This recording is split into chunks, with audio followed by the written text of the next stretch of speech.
Imana icyubahiro. Turashimye Imana kuko uyu munsi wabayeho. Turashimye Imana kuko uyu munsi wabayeho tukawisangamo. Duhereze Imana icyubahiro. Zamura. Tuzoja mu ijuru nyuma y'ibi ko turaja mu ijuru. Ko turaja mu ijuru. Nta kindi dutegereje ko turaja mu ijuru. Namenye kuri sewe Duhereze Imana icyubahiro.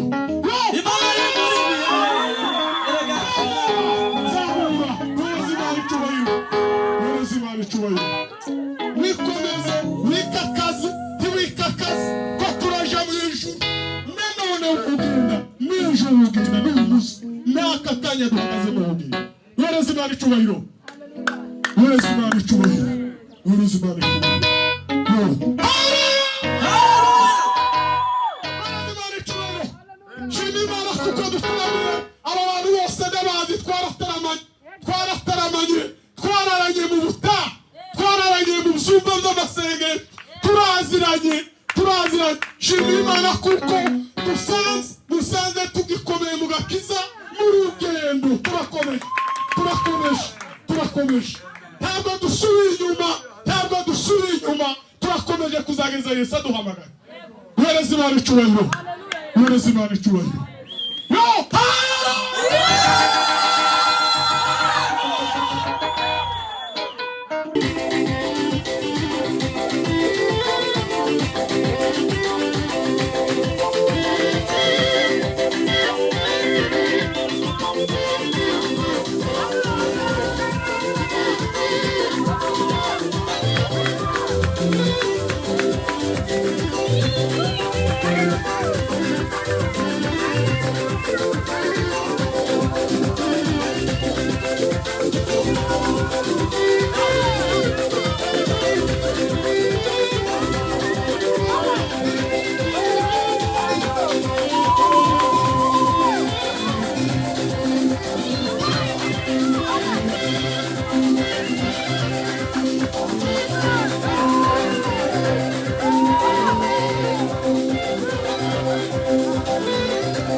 Data turagushimiye.